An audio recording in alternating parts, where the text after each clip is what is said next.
Oi, no intensivo. A gente está com vontade de falar de novo, bastante, no Pé de Galinha no Mata Pinto, com Cláudia Pedral, falando sobre a educação de filhos.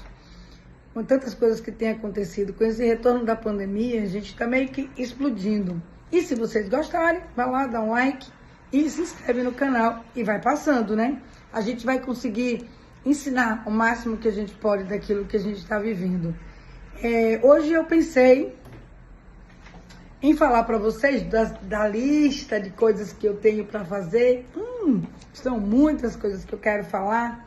Eu estava pensando em falar da relação pais e filhos, que eu acho muito interessante, que é uma coisa que eu tenho percebido dos desenganos e que tem acontecido na relação de entendimento dos pais em relação a isso. E assim, eu acho que é importante a gente buscar entendimento disso também na literatura. E eu conheci esse livro aqui, O Cérebro da Criança. E eu tenho trazido muito essa expectativa em relação aos pais, e tentando explicar para eles como entender sobre esse processo da criação e da educação dos meninos, bem pensando nesse aspecto aqui. Criação de filhos, levando o cérebro em consideração. Existem muitas formas de a gente tentar entender o que acontece com o ser humano. Existe a forma psi de pensar, que está voltada para a questão do comportamento, e existe a forma biológica. Em algum momento, um homem chamado Freud foi lá e disse: a gente não é só orgânico, existe um algo que a gente chama de psi e que deve ser observado porque ele também reina e ele também gerencia o meu sentir e o meu pensar e automaticamente o meu comportamento. Levando em consideração que o comportamento sempre é o feedback ou resultado de situações. Então, se hoje eu sou uma pessoa elegante e ando e me comporto e meus braços se movimentam dessa forma porque eu tenho dois, isso tem uma forma simples. Então, eu tenho dois braços, eu falo, de repente eu não tenho mais um braço. Foi amputado, foi retirado. Automaticamente a minha própria postura muda.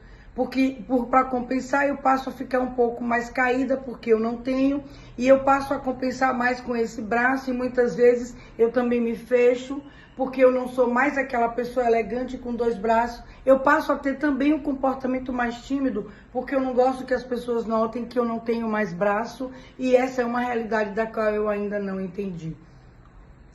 É um desencadeamento de situações onde a gente começa tendo que amputar o braço através de uma situação orgânica, onde tudo é feito com medidas em relação à necessidade de saber aonde será essa amputação, e ao mesmo tempo que imediatamente é chamada uma equipe de psicólogos para falar sobre essa pessoa que está perdendo um membro e vai ter que ser todo readaptado, inclusive na sua função. Olha que situação.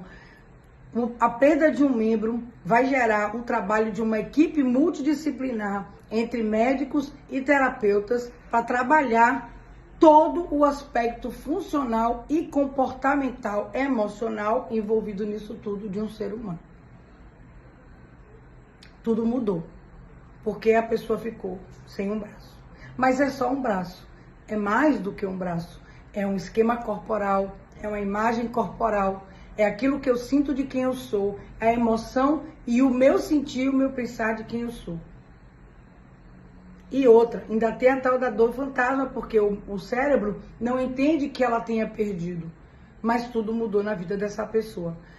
A criança, ela inicia todo o processo de vida dela e evidentemente desde que já me perguntaram, né? Quando é que começa a criar filho? Como é que educa? Quando coroa. Botou a cabeça para fora, eu já estou educando meu filho. E isso por quê? Porque a criança, ela já traz, dentro do entendimento da emoção, dentro de uma escola de pensamento, do insurgimento do sujeito, a gente entende que a criança já nasce com papel fisiológico. Ela já é um comedor, ela já é uma criança que necessita de cuidados, e pelo olhar da biologia é uma criança que na verdade é um ser humano, é um ser que na verdade necessita de olhar, de cuidado. Então eu vou ter que saber quando tem febre, quando tem dor, quando tem fome, quando tem gases e quando é cólica. Eu tenho que saber a hora de dar banho, a hora de ninar, se dorme no colo, se dorme no travesseiro, se usa bico, se não usa. Tudo isso dentro de uma vertente biológica. Do outro lado, como eu acolho, como eu pego, se é bom botar assim, se é bom pegar assim, viu, gente? Aqui ele fica de costas, aqui ele fica de frente. Isso já é o desenvolvimento, já estou falando do que a gente chama de desenvolvimento neuropsicomotor. Automaticamente, quando eu boto aqui, quando mama, é bom olhar, existe já a relação, olhar para a criança, fazer essa troca, mostrar para a criança a minha existência, o meu rosto, o meu sorriso, o meu encanto, o meu olhar. A criança já brinca pegando no rosto, essa troca afetiva já existe. O meu corpo, que agora externamente abriga essa criança, faz ela se sentir acolhida, amada. Esse é o lado psi e isso tudo chama-se relação. Relação pais e filhos. A importância dessa relação está exatamente quando a gente estabelece esse lugar de importância na vida do meu filho.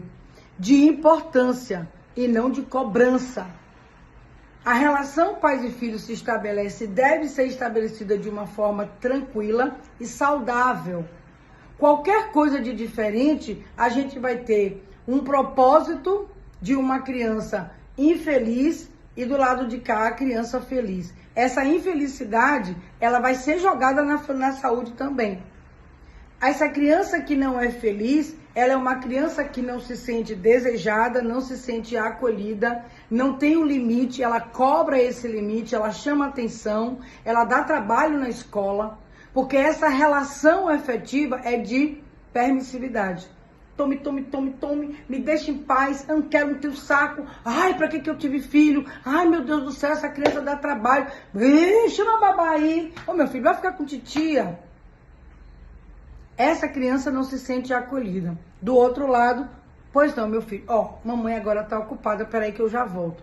Eu vou e volto. Eu dou atenção. Não, mamãe já disse que não. Não pode. Olha quanto tempo eu tô ali desprendendo para estar com a criança, não tô. Eu tô ali parada. Não, mamãe falou que, mamãe vai ficar zangada com você. Já pro castigo. Não, acabou, mamãe não quer mais conversa. Tá fazendo bobagem, e o tempo vai passando, e você também vai... fulano, olha o que eu já lhe disse, essa relação é uma relação de troca. No meio disso tudo, tem um cérebro que tá se apropriando, que quando é pequenininho, quando você faz, ele entende. E quando você faz, ele entende também. Eu costumo dizer que criança não é bicho, e bicho você consegue treinar. A criança você não precisa treinar, ela vai aprender. E se o cérebro de um animal consegue conceber que a gente treina ele, como é que um cérebro de uma criança que é de inteligência não vai aprender? Estou falando de modo geral, deficientes, autistas, crianças, cada um aprendendo do seu jeito, mas aprendendo. Cada um no seu momento, mas aprendendo. Cada um no seu sentido, mas aprendendo. Então é necessário que essa relação, ela se estabeleça com, acima de tudo, autoridade. E se eu reconheço meu pai e minha mãe como autoridade, e é o primeiro adulto que eu conheço da minha vida, eu vou reconhecer todos os adultos como autoridade. Lógico que quando eu estou com meu pai e com minha mãe, eu tenho uma zona de conforto, de segurança. Inclusive, que se eu fizer alguma coisa de errado, eu vou correr para eles.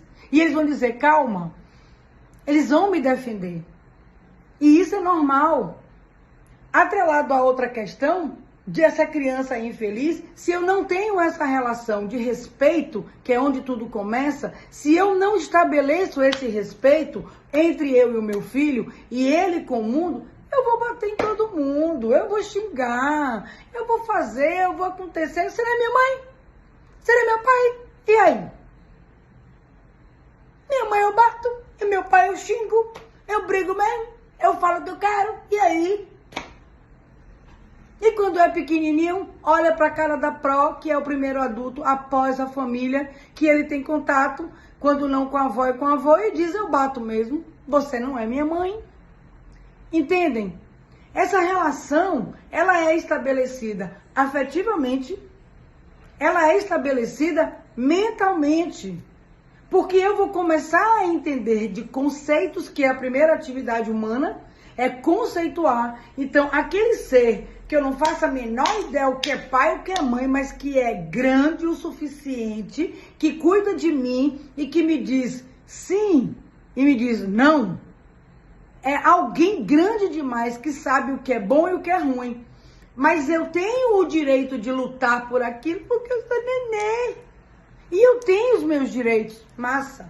Mas dentro desse direito existe eu, o adulto, que estabeleço nessa relação de pai, mãe, o sim e o não, o limite, a autoridade.